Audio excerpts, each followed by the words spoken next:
Hello, as you can see, I'm getting questions every few minutes now. So I'm just going to try and answer a few of them by video. So Mr. Salles, do you believe that it's key to memorize quotes for the Unit 1 exam for literature? And I think that must be AQA. Um, if you can take your book in, it isn't essential. However, you will speed up time if you've got three quotations memorized for each character, and if you've also got one quotation from the beginning of a text and one quotation from the end, and that those two, the one from the beginning and the end, will fit any essay, whatever the topic is. So that would just make your experience in the exam much quicker. How many pages should someone aiming for top marks write for an Inspector Calls and Of Mice and Men? I would say really good candidates write 1 page of A4 every 20 minutes. And the real skill for the exam isn't to think, right, when have I done enough? The actual answer is you've done enough when your time is up. And that's your only measure. You know, if you've written 10 paragraphs and you've still got time, you write another paragraph. If you've only written 4 paragraphs and you've still got time, you write another paragraph, because points make prizes. So I desperately suggest that you do that. Don't take this advice that you've got to write a minimum of 6. At this stage, that doesn't necessarily help you, because you'll start panicking if you've only got 4. The trick is never to stop and start thinking. Just write. If you write something that's rubbish, it will give you new ideas that are good, and you keep writing the good ideas and then cross out the rubbish ideas. The moment your pen stops being on the page, you stop earning marks. So that is my top tip. Are you allowed both Of Mice and Men and Inspector Calls books in the exam? Yes, I think this is the last year that is allowed. Your school will supply them for you. Can you provide more evidence and reasoning as to why the inspector killed Eva? Well, this is only one interpretation. I tend not to think that the inspector's killed Eva. I tend to think that this is her fate has been suspended, and fate, if you like, or God, depending on how you look at it, is waiting to see how the Burlings will react. If they learn the inspector's lessons, then that fate doesn't come to pass and Ava lives. If they don't learn the inspector's lesson, then all the working classes are going to continue suffering under this capitalist society, and therefore the new Eva dies.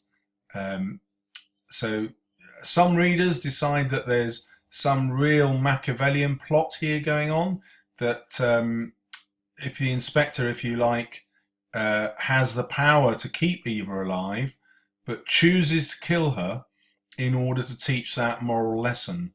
And if you do that, this is kind of the inspector doesn't become a real person who's just got this character Eva and locked her up and is going to kill her off. The inspector then becomes representative of God.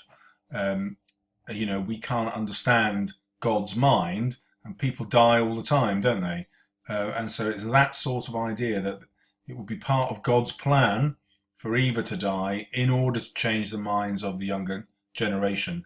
It becomes a kind of sacrifice, just like Jesus was a sacrifice in order to save men's souls if they become Christian.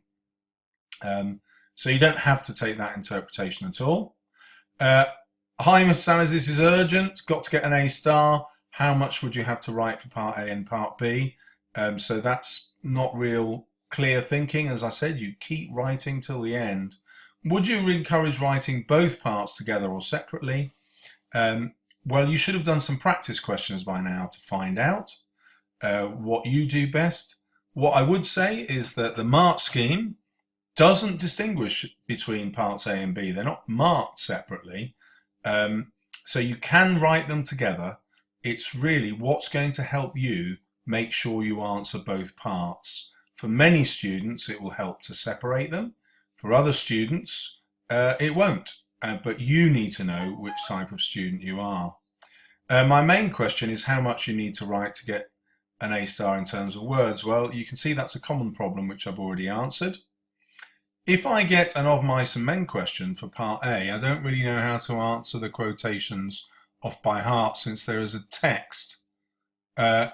Is it part B where I have to know where about the quotes are? Yes, it is. Could you say the shotgun, this is Crooks's shotgun, shows that all men in the 1930s era would resort to violence to resolve their problems? Yes, it could, especially if Crooks needs it for his own protection, because that's a reflection of how other men will resort to violence. Bal Rai thinks that this video here, everything you need to know about an Inspector Calls, simplifies how to get an A star. Thanks, I think you're right. Hi sir, I struggle with writing about effect on the reader. Are there any tips you can give me? That's a tricky one. The effect on the reader is really just another way of saying, what does the writer want me to think? And that's just another way of saying, what's the writer's point of view here? So I don't know if that helps you. What exactly is meant by evaluation of the writer's use of language, form and structure? Well, when you evaluate, you look at more than one interpretation.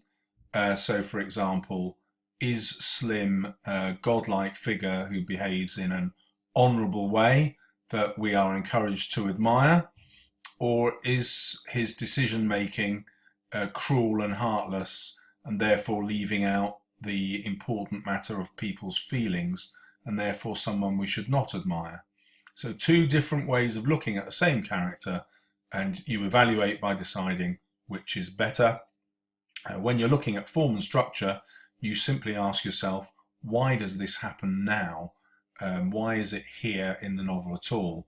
The easiest way to demonstrate that is Crooks. If you take Crooks out of the novel, everything happens exactly the same. Curly's wife is still killed. Thank you. That's my food. Sorry, I've got to finish. The tragedy of not getting the Dream Ranch still happens, and therefore Crooks is not there to carry the plot along. He's purely there for the symbolic message that he carries about the dangers of racism in society. So I hope that's answered a few of your questions, and I'll make some more answers later. If you want some more, don't forget to subscribe.